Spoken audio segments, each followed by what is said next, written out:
Greetings, my name is Monty Martin. And I'm Kelly McLaughlin. And we are the Dungeon Dudes. And today we're cracking open the 2024 Player's Handbook to take a look at some of the quote-unquote changes to the Ranger class. Now in 2014, the Ranger saw some of the most changes through the course of the 10 years of 5th edition.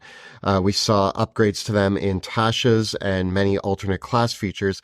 A lot of those have been brought into the 2024 rules and baked into the class with a couple notable changes.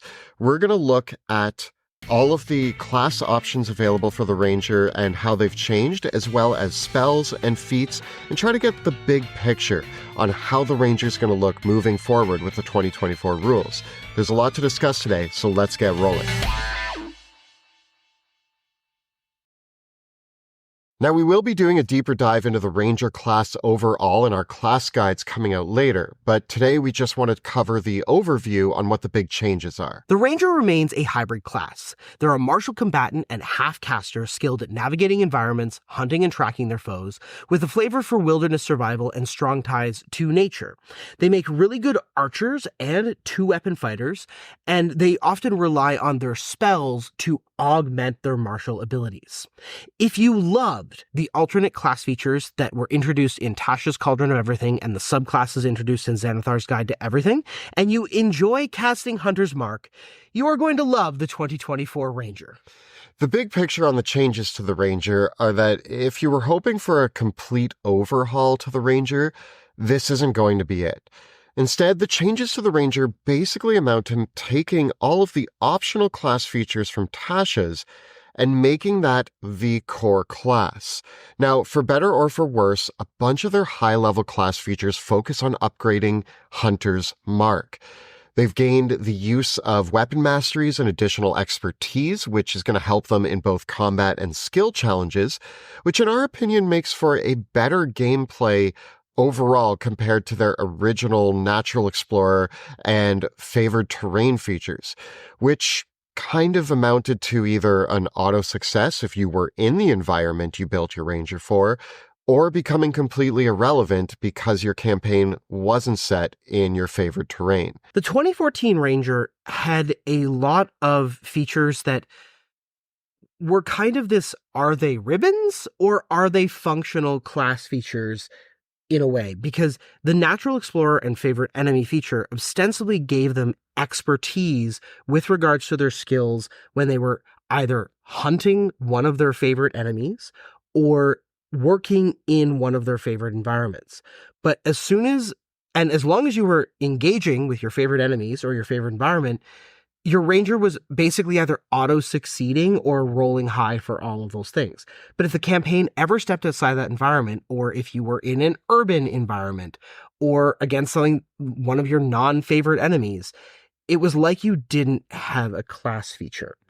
And so there's a bit of a trade-off here in terms of the flavor of those features compared to the practical realities of using them in the game. And so Wizards has opted to basically gut those features and replace them with essentially expertise in spellcasting. I do think that Ranger was the one class that you always ended up talking to your DM about and saying, hey, I got to pick a favorite enemy and a favorite terrain. Can you give me some insight into the campaign? Most DMs would say, yeah, sure, we're going to be fighting a lot of undead and we're going to be in the Arctic. I don't know, snow zombies. But, you know. Rime of the Frostmaiden. Yeah. But some DMs might be more cagey on that information and say, you're going to have to find out. And if you designed a Ranger for like a one-shot or you're stepping into a new game, you might pick the wrong choices. And I actually always didn't love that. I never was sold on that being a great thing for the Ranger, of being like, who's my favorite enemy? I guess undead. And then you face undead for 2 chapters of your 6-chapter campaign, and the rest you're like, why did I pick this? So I actually don't mind that we're looking at more mechanical focus here that is versatile rather than flavorful. Yeah, and so I think that the Ranger class is undoubtedly stronger than it was in the 2014 rules out the gate. However, that might not matter too much, since I think the classic Gloomstalker Sharpshooter Crossbow Expert build has been kind of nerfed to the ground. And not only that, but if the class is now relying on Hunter's Mark, that might sour the overall appeal for lots of players who liked exploring the other spells available to Rangers. Yeah, Hunter's Mark is always going to be this love-hate thing because I think that it basically comes from World of Warcraft, right? Like in World of Warcraft, the Ranger had this spell that was Hunter's Mark that in classic WoW, everyone loved it because it put this giant red arrow over the target. So people used to use it to make sure everyone was like focusing fire on the same target. And so Hunter's Mark became a class feature for Rangers in 4th edition, which the class feature Hunter's Mark from 4th edition kind of works like the spell does now, although the 4th edition version was a minor action to mark a target, and it did scaling damage once per turn to that target, which it's the current version now being a spell that requires concentration. It's all kind of weird interactions. So it's not like these things don't have a history with like the idea of the Ranger class. And I think that there's loud enough voices that like that kind of like paint the target gameplay, because I think that comes from a lot of like the archery style that people like to see from the Ranger. I do want to say that as we get into this episode, I'm a person who prefers to err on the side of positivity. There are obviously some gripes with the whole Hunter's Mark thing, but I also want to try to see if there's some redeemable qualities here in the Ranger. Yeah. So let's talk about some of the class options that have changed. Okay, so right out the gate, Rangers are gaining weapon mastery in 2 weapons at 1st level and a fighting style feat at 2nd level. Weapon mastery, getting 2 weapon masteries and only 2 weapon masteries is pretty limited, but because Rangers tend to either be, I am an archer and this is my trusty bow/crossbow, or I am a 2-weapon fighter and I have exactly 2 weapons, it's not so much of a problem. Although I do like, one of the things that Rangers do kind of have as a thing is that switch hitter thing where they go from being the bow to the dual wielder. I wish we could have 3 so I could have a bow and 2 swords. Yeah. Again, many of the class features that we saw in Tasha's Cauldron of Everything have been baked into the class, replacing the old options from 2014, like Natural Explorer and Favorite Enemy. Favorite Enemy is here, but it's been totally changed. It now gives you the ability to cast Hunter's Mark for free a number of times per day. It's not actually tied to your proficiency bonus, but it keeps pace with it. Then you get a bunch of high-level upgrades to it. At 13th level, you can't lose concentration on Hunter's Mark from taking damage. At 17th level, you just have permanent advantage against your Hunter's Mark target. And at 20th level, that measly little D6 finally gets upgraded to a D10. This puts a lot of weight on Hunter's Mark as a class feature at very high levels. Here's my criticism of the change.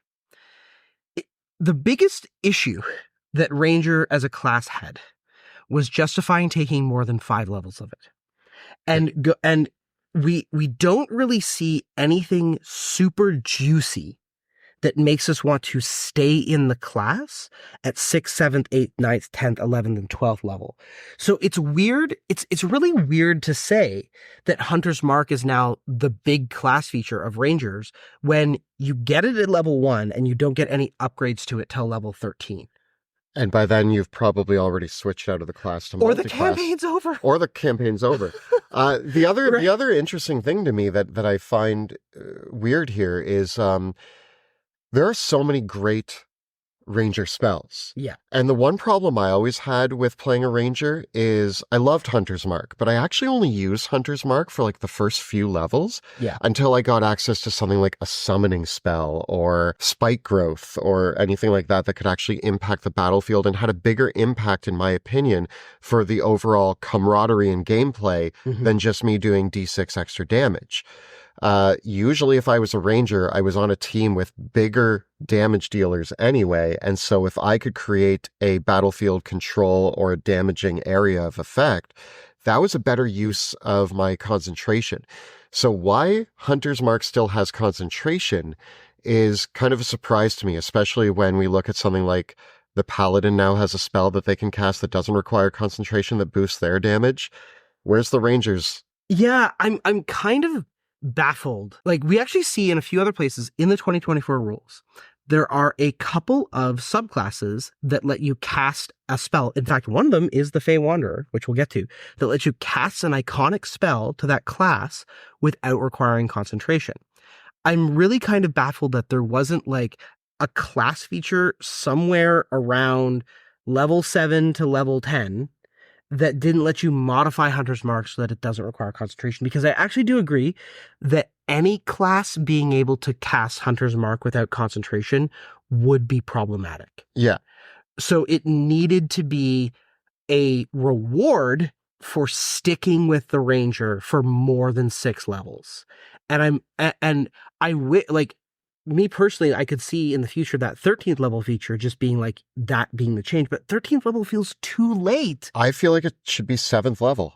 It needs to, I feel like the sweet spot for it is somewhere around 9th level, because 9th level is when Rangers get their 3rd level spells. And that's around the point when it starts feeling like Hunter's Mark is competing with really good spells. Yeah.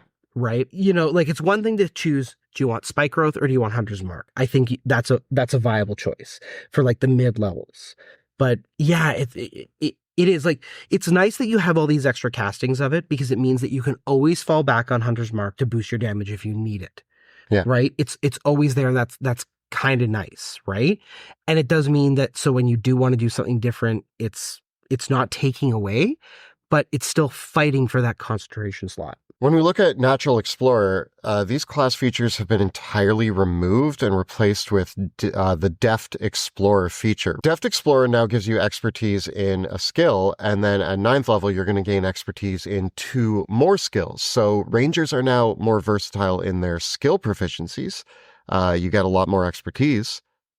Yeah, and I mean, functionally speaking, now having expertise in 3 skills means that you're going to have expertise in perception, survival, and stealth, which basically amount to giving you expertise in, like, those were the things that you cared about having expertise for the purposes of tracking and surviving in environments. And so now you have expertise in every environment. Yeah, I actually think that ends up being better. If you take survival, perception, or investigation, stealth, you can still kind of, if you're in the wilds or anywhere, even an urban environment, you're just good at tracking and you're good at finding out the lay of the land. I think that that's just better. Just let Rangers be good at all of that. Also, we get Roving, which gives all Rangers a climb and swim speed plus a speed boost. This also feels really environmentally fun. Like you just get to navigate the environments better. It's like, let me climb up this tree to scout ahead. You don't need to worry about whether you can climb the tree or not. You're a ranger. You got this. I mean, no one is complaining that the Tasha's changes weren't good. Tasha's changes were good. Now they're just what the ranger is. Yeah. Right. And I do find it interesting because, like, most of these were also all changes that Larian did to the Ranger for Baldur's Gate 3. Right. Too. Right? Like, pretty similar overall. When we start talking about the feats available to Rangers, I think that right away Magic Initiate as an origin feat will let you grab some key spell options out the gate. Maybe Shield, maybe True Strike. I don't know. There's a few cool options out there. Lucky or Alert may also be good first origin feat picks as well. So on the bright side of things, Dual Wielder works really well on a Ranger. And this really is an actual glow up for the melee focused Ranger in the 2024 rules. Combined with weapon masteries and fighting styles, I think that there actually is the 2 weapon fighting Ranger is really good. Let's kind of zero in on this. So if you grab the Dual Wielder feat at 4th level, which is going to boost your dex by 1, and there's been a lot of confusion over how this Dual Wielder feat works, because the way that it's worded is it says you get to attack with a bonus action when you make an attack with a light weapon on your turn. So it kind of just looks like it's repeated the text of the normal light weapon property, and people are very confused about, like, does it stack and can you use it with the 2 weapon fighting style? I did manage to ask Jeremy Crawford about this during Gen Con, and he confirmed for me. Admittedly, this was an ambush at the bar during Gen Con, so if the later official ruling turns out differently, please don't attack me for it. It basically confirms that a 5th level Ranger with a 2 weapon fighting style and Dual Wielder on their main action, that is using a Nick weapon along with another light weapon. So short sword and scimitar. So on your main action, you're going to attack with your short sword, get Vex. You're going to attack with your scimitar, thanks to Nick. You're going to attack again with your short sword, get Vex.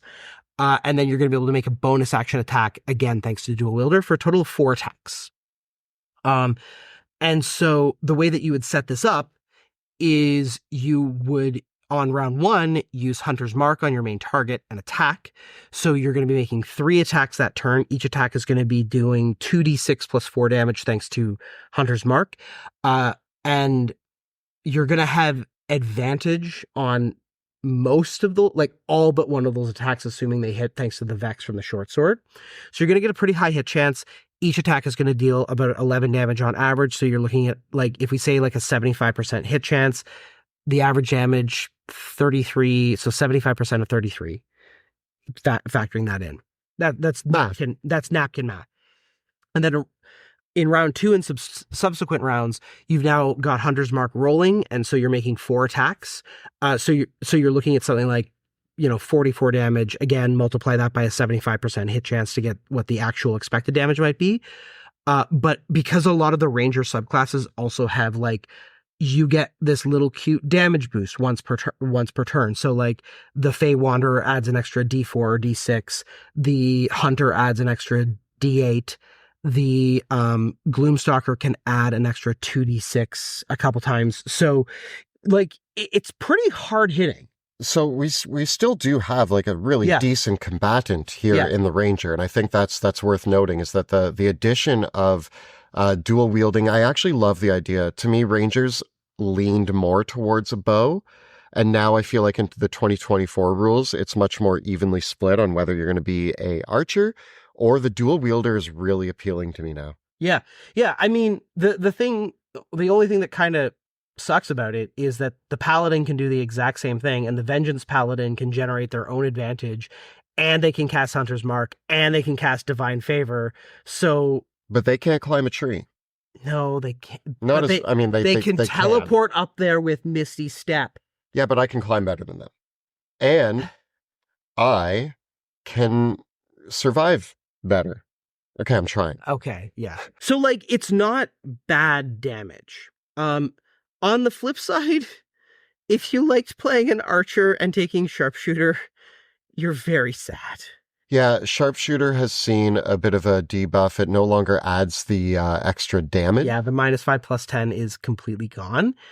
You get an ability score boost out of it, a +1, and you get, like, the firing and melee feature. You get the ignoring cover feature. You get the long range feature. It's still worth taking for an archer, but you're gonna feel that damage nerf. Yeah, this is also why I'm leaning more towards the dual wielder. I also will call out Fey Touched and Shadow Touched are here now, and they kind of rock. Crossbow Expert? Crossbow Expert is also a way that you could actually dual wield hand crossbows still, so that actually works because it now actually says you don't need a hand free to reload your hand crossbows. So you could actually dual wield hand crossbows using Crossbow Expert, but you might not want to do that for the only reason being is that the heavy crossbow does a D10 damage, and it is the push weapon mastery on it. You need Crossbow Expert to use the heavy crossbow with extra attack because it has the loading, because it has the loading property. So you need to ignore that. But the heavy crossbow pushing people through spike growth. And if you can get a couple shots in there per turn and knock them 20 feet through spike growth, it's like 20 extra damage. Yeah. What's interesting here is that Great Weapon Master's revision notably applies your proficiency modifier to damage with all heavy weapons, regardless if they're melee or ranged. The longbow and the heavy crossbow are both heavy weapon. Yeah. So if you want to get a 13 strength so that you can get Great Weapon Master, you can take Great Weapon Master and apply its damage boost to your longbow or to your heavy crossbow. I don't know if it's worth doing or not. It probably actually is. So, like, do we want Great Weapon Master, Sharpshooter, and Crossbow Expert now to build? I think if you're going the heavy crossbow route, you could actually You wouldn't get around cover. I mean, the cover is actually a really nice feature of Sharpshooter that Yeah. is often overlooked. Like, yeah, we lost the damage, but being Yeah. able to like hit people with pinpoint accuracy is still nice. Yeah, you might go for that. You simply just might want to boost your dex up to 20. Yeah. Right? So, and then you just grab Crossbow Expert and Great Weapon Depends how much Master. your DM is using cover. If all of your enemies Yeah. are always behind cover, Sharpshooter might be worthwhile, but some DMs just have their enemies run at you. And A lot of DMs just forget the cover rules. Yeah. Guys. That is a potential way of like closing that damage gap again. And I mean, also, if you have a friendly monk that is going to drag people through your spike growth, that's also going to be good. So, yeah. Spike growth, it's your best Yeah. friend. Yeah. Hunter's Mark isn't. We talked a lot about spells already. Hunter's Mark is obviously the first spell that we want to mention, but we've already talked so much about it. You get the idea. Yeah. So a lot of the copium that was going around was that maybe a bunch of ranger spells that had concentration are no longer concentration. There's two. Hail of Thorns and Lightning Arrow were two ranger spells that used to require concentration to use them. They were both kind of weird in the way they worked, but now they're kind of like bonus action ranged smites that make your arrow explode. So they're like, their damage is fine. I don't see why you wouldn't use them, but like, they're all right. Basically. Yeah, I hope that in the future that we get more spells like this, that if we're building the ranger to be concentrating on Hunter's Mark, a whole bunch of like exploding arrow spells might be cool. There's a big damage upgrade on Conjure Volley and Conjure Barrage, and Steel Wind Strike is now in the player's handbook. Interestingly enough, for the melee ranger, you might want to use Conjure Woodland Beings because it's basically Spirit Guardians. So the melee ranger might actually prefer to just Spirit Guardians it up effectively. And animal guardians instead of spirit. Yeah. You have animal guardians, you run in and you slice and dice with your 4 attacks. It's looking pretty cool. Yeah, your 4 attacks won't be doing as much damage, but you're going to get that more, like you might get more damage out of the Spirit Guardian thing going around there. So decent. As far as subclasses, the Hunter and the Beastmaster are back. The Beastmaster is the revised version. Yeah, it is Natasha's Beastmaster again. And the Hunter is like slightly tweaked, but it's still like the most like I still kind of stand by the fact that I feel like the Hunter just should have been the base class. Yeah. The Fey Wanderer and the Gloomstalker both got in the book. Yeah, and I mean, I love that the Gloomstalker's here. And I mean, I love that the Fey Wanderer's here, too. Yeah. Gloomstalker was my favorite, but... So the Gloomstalker lost the extra attack from Dread Ambusher, which is also going to make Nova builds very sad. But it still has that like weird perma invisibility and darkness feature and the extra spell list. Now, basically, it has this kind of dreadful strikes thing that lets you a number of times per day equal to your wisdom modifier. You can add extra damage to your attacks. And then that is limited by long rest, which I don't know. To me, that's a very limited number of times per day to get extra damage. Whereas the Fey Wanderer just gets an extra D4 or D6 psychic damage once per round. And the Fey Wanderer also gets concentration-free summon Fey. I mean, that's pretty awesome. Well, I mean, for me, that's basically the thing that I want. Is like, I want to be able to summon Fey and cast Hunter's Mark at the same time. You are the Fey Wanderer. Yeah. So, yeah. And they can. So Fey Wanderer is actually looking pretty cool.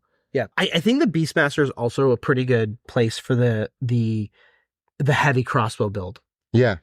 Because you can stand back and just blast people. And like, you don't really have any, like, that's a good place where if you want to throw out a different ranger spell, you don't want to be dependent on Hunter's Mark. The Beast can now kind of limitedly benefit from Hunter's Mark, but I still think that probably having another summon on the field is probably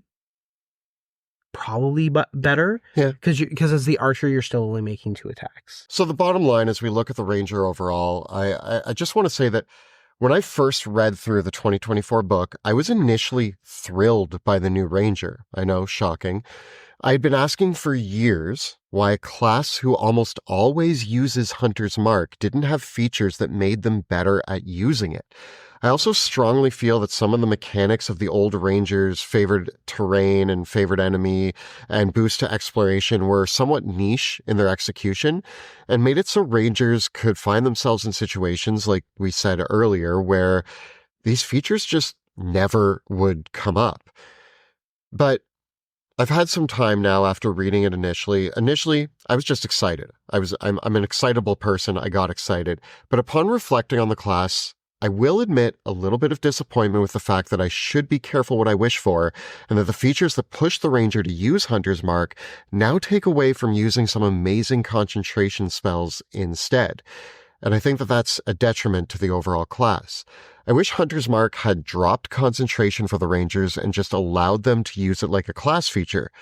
However, the overall changes besides that are for the better, in my opinion. It creates a stronger, more versatile class whose features will be readily available and useful in a wider array of situations. I really do think that there is still a very compelling class here, and you can still use the Ranger in a variety of ways without feeling like you are at a loss when you don't cast Hunter's Mark.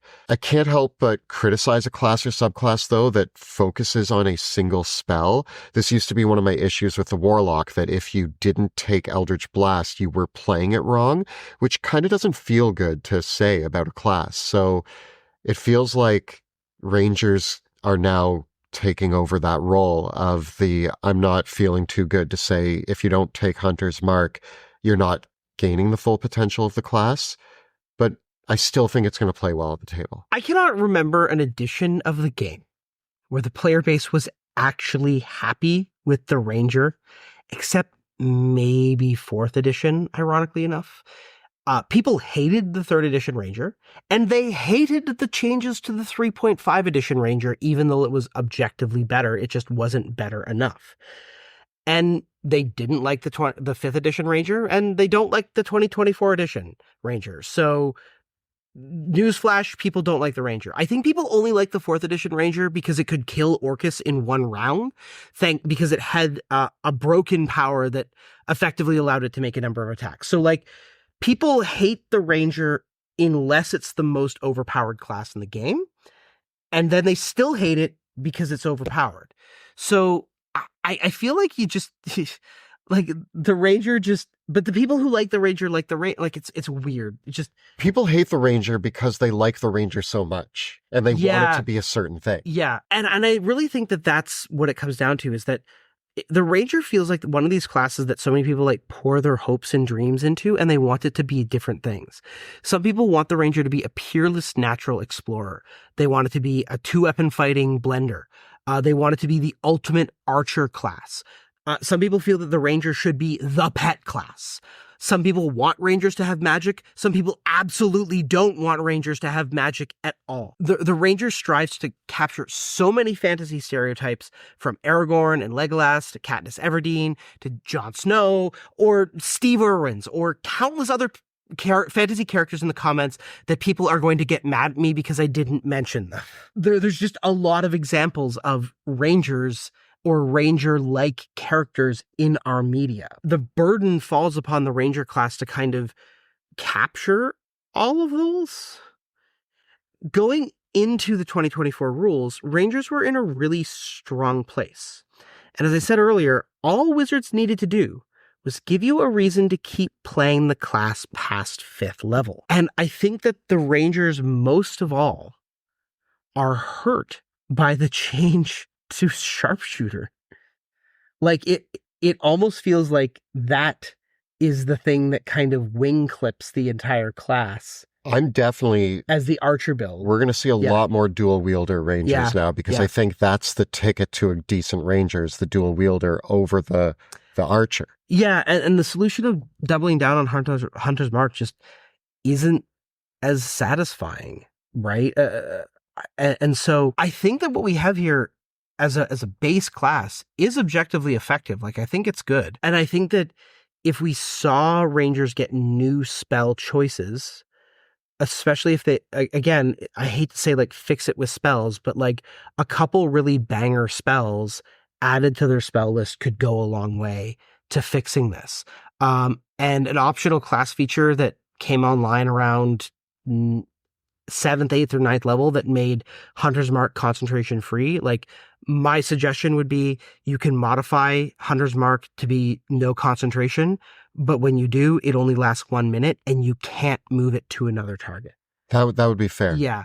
That to me would be, I think that would do a lot to kind of smooth things out. And I'm just kind of surprised that feature wasn't here. I do think that although the Ranger actually, again, objectively ended up in a pretty good place, I'm not as excited about it as I am the improvements to the fighter or the monk. Mean that if I'm looking at martial classes, the Ranger has kind of dropped down my list of ones that I want to play. Yeah, and I think like I can understand why this happened, because the changes in Tasha's were very popular. And the design team obviously felt that was all they really needed to do, was roll those changes were battle tested, they were proven, and I feel like somewhere along the way the design team was like, okay, we'll bring in all the Tasha's changes, boost up Hunter's Mark a little because Hunter's Mark is popular. I've been asking for that for 10 years, and now I got it, and I'm like, did I want this? It is like a be careful what you wish for sort of thing, right? And so it's odd. I can see how they delivered on what people wanted, but then oddly missed the mark. Yeah, it's very bizarre because, like, again, on my first reading, there was nothing there. I was like, oh, good, these are all the things I wanted for the Ranger. And then as I sat with it and talked to you and Colby and a few other people and like started to analyze it, I was like, oh yeah, what if I don't want to use Hunter's Mark? Which like never really occurred to me before because I was like, yeah, I'm a Ranger, I use Hunter's Mark. But even I, having played a Ranger in a few games, I played a Ranger in a one-shot that was at a higher level, and I didn't use Hunter's Mark because there was just other spells I'd rather be using.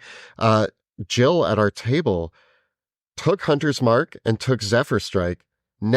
She's never used Hunter's Mark. She prefers Zephyr Strike every time she...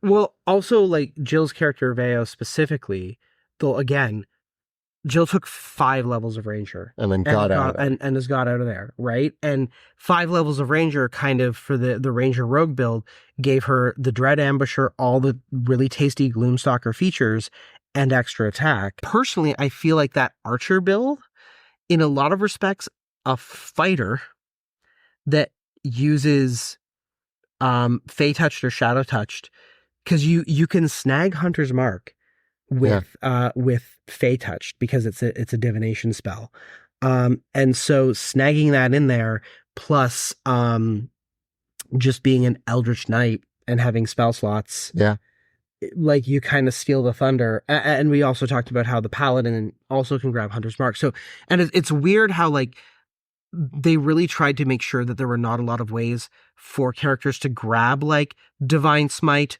or Divine Favor and or Hex as well. Like, it's harder to steal like the Paladin and Warlock special spells, but it's oddly easy for anyone to get Hunter's Mark. The weapon mastery change, the Nick and Vex thing combined with Hunter's Mark, is objectively really good. Yeah. Like that, the fact that you could, like, just as we talked about before, it used to be with dual wielding that if you were dual wielding and you wanted to throw down Hunter's Mark, you couldn't benefit it from it really. Like, it was kind of stunted. Yeah. Right? Because you were always using your bonus action to move around the Hunter's Mark. And so I feel like the design team was like, okay, we're really going to help out dual wielding now because you can throw around your bonus action to move around the Hunter's Mark, and you're now always getting your 3 attacks. And you see that, and it's like, oh, that's 3d6 extra damage per turn, guaranteed. Mm-hmm. Right? Whereas before, it was maybe 2d6 extra damage because you wouldn't, like, you'd have to give up that third attack. Well, it's 3d6 plus the whole extra attack. So it's objectively way more damage. Yeah. And then the fact that now you can still dual wielder on there, and that if you get it rolling and make 4 attacks, all benefiting from Hunter's Mark, like that is a huge boost. So I can understand the perspective of going, wow, dual wielding's had an amazing glow up here, and it's really strong with Hunter's Mark, because you compare those two from the 2014 rules to the 2024 rules, and it is really good. Like the weapon mastery thing just totally changes the game. And when you do look at the higher level features and like gaining advantage on all of your attacks against a creature that you have Hunter's Marked, or like, you know, you have to wait till 20th level to up the damage. But even still, at first I was like, why do you have to wait so long to up the damage? But the truth is that they're kind of telling you that the build here with 4 attacks and adding damage with advantage on all of your attacks, you can do a boatload. Yeah, again, the contrasting problem here is that the Paladin had advantage on all their attacks and the extra damage from like. We might need to do a separate debate video on the Ranger, I feel like, but we could go on. This is definitely going to be our longest changes video. Overall, though, I do want to bring some positivity here that if your favorite class is the Ranger, it's still going to be a viable option at the table. I do think that it's left a sour taste in a lot of people's mouth, and I can absolutely see why. But I do think that there has been a overdoing of saying that it's been nerfed into the ground and it's completely ruined. Mm-hmm. I think that, there's some reasons to be like, what's going on here? But there's also a lot of reasons to be like, oh, cool, a dual wielding Ranger might be really badass at the table. And I'm pretty sure we're going to see a few dual wielding Rangers that are pretty cool. Because here's the thing. I wouldn't play the 2014 Ranger over the 2024 Ranger. No. Like that's just like, it's a really weird situation where it's objectively better than. It just has a few weird choices that make you kind of. Yeah. I also don't think that the D&D Beyond website did a great job of showcasing everything the Ranger has the potential to do, which allowed the community to focus in on the one or two things that we don't like about it. Yeah, and I don't think that it helped to claim that it got the biggest glow up. I don't think monks got the biggest glow up. I think sorcerers and warlocks, which we'll talk about soon, are ahead of the Ranger for glow ups. So is the fighter. So is the barbarian. I don't even think the Ranger's in the top 5. No, for biggest glow up. Now we know that you're going to tell us, but let us know your thoughts on the new Ranger in the comments below. But I'm going to challenge you. If you have any positive critiques on the new Ranger, tell us those in the comments below. I think that there is actually a lot of like hidden little sneaky good bits here. So who's excited to play a Ranger? Who wants to dabble in the dual wielder fighter Ranger or the crossbow shooting people through spike growth? Who's excited about these ideas? Let us know in the comments below. The videos that we create on our channel are made possible thanks to the incredible generosity of our Patreon supporters. If you enjoy the work that we do here on YouTube, please consider becoming a patron of the show by following the links right down below. And if you want to see some cool Gloomstalker Ranger shenanigans, you can check out our actual play in the Worlds of Drakenheim, which airs Tuesday evenings right here on YouTube. You can check out all the previous episodes right up over here. And we got plenty more coverage on the 2024 rules right up over here. Please subscribe to our channel, like this video, and ring that bell so that you never miss an episode. Thanks so much for watching. We'll see you next time in the dungeon.